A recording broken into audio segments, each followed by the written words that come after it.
Well, hello there and welcome everybody.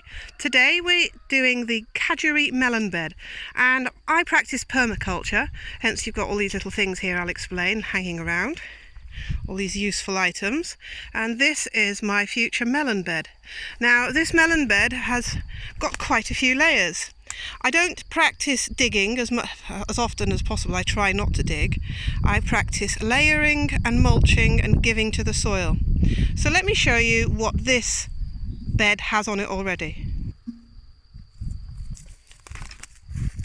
Let me move the chickens out of the way.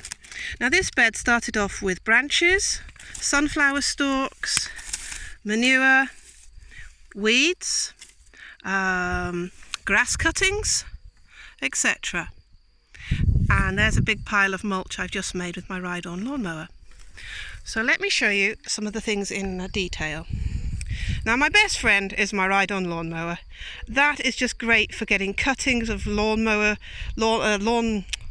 cuttings, green grass, mulching up things like old bales of hay and straw. That's been mulched there by riding on over it. And then we add other things. So let me show you. We've got sticks at the bottom. We've got weeds once they've been in the sunshine. We've got an old fleece. We've got wood ash from the fire, household fire. Then we've got wood ash from yesterday's burn.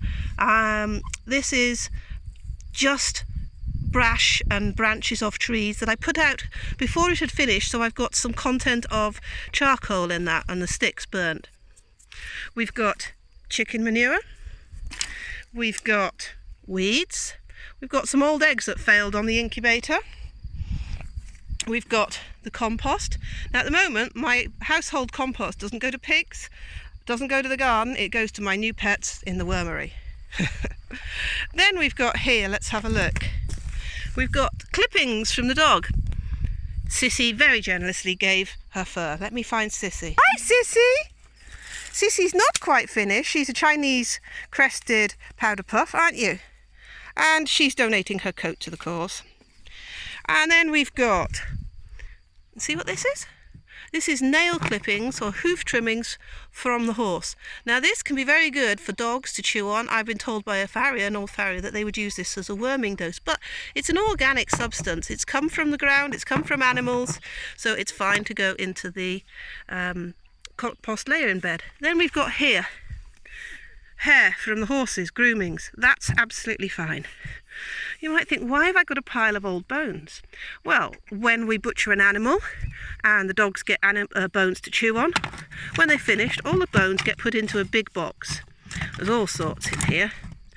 All of that will go on a very hot fire one day, and that will be turned into bone meal by burning it. We collect it all.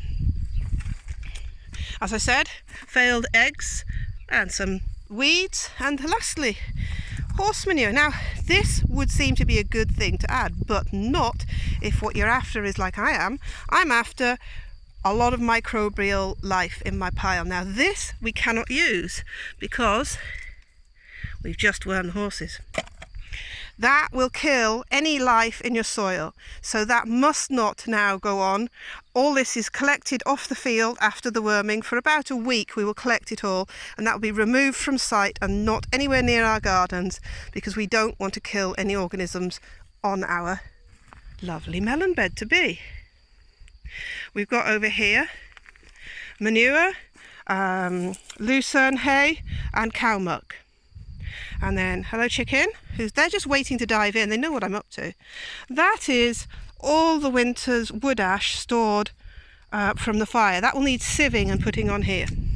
Now because the chickens love it so much, I put a fence around.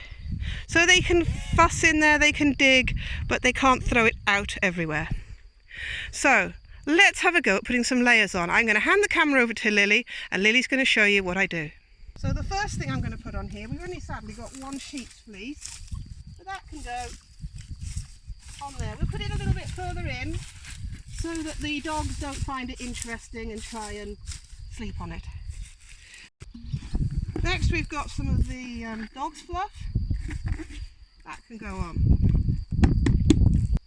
We've got a token amount of horse groomings. We've got another bucket of it somewhere. That can go on. And then we've got a few bits of the hoof horn. Yes, it's only a few bits, but it will all add up. Now we've got some chicken manure. We'll just spread that lightly around.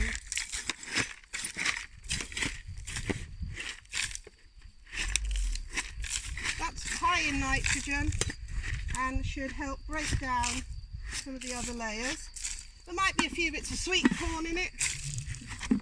That really doesn't matter, because if it grows, all well and being good. We have some free plants growing up between the melons. Next we've got the wood ash, so now we'll just throw this around a bit.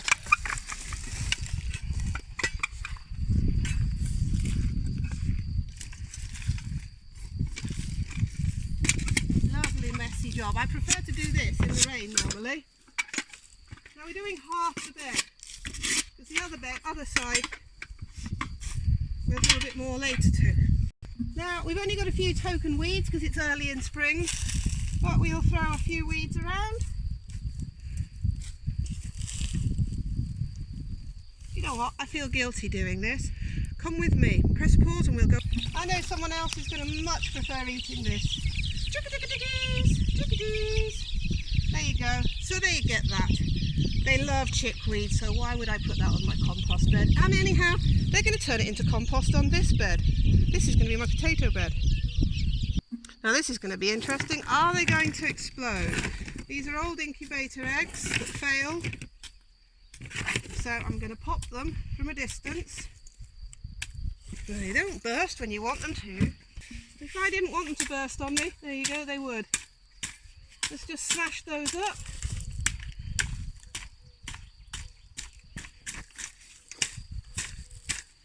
All sorts you can put in a composting bed.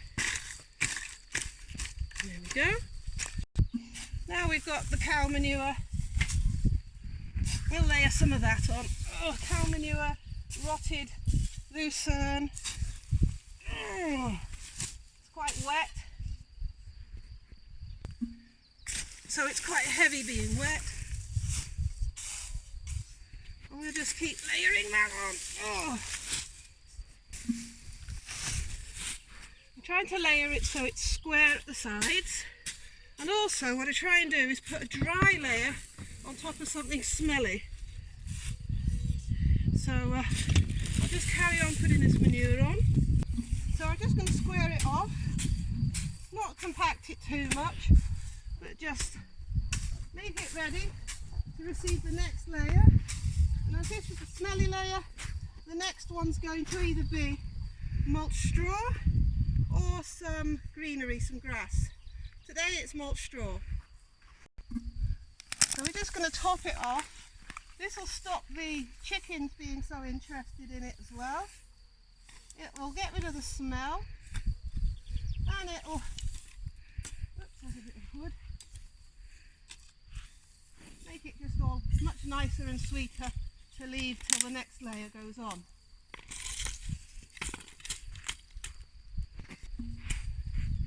So there we have half the bed done for today. It's all looking a bit smarter. Now what are we growing? We're growing kajari melons, which will be pictured in the thumbnail. They're a melon that grows small, just a bit bigger than your hand.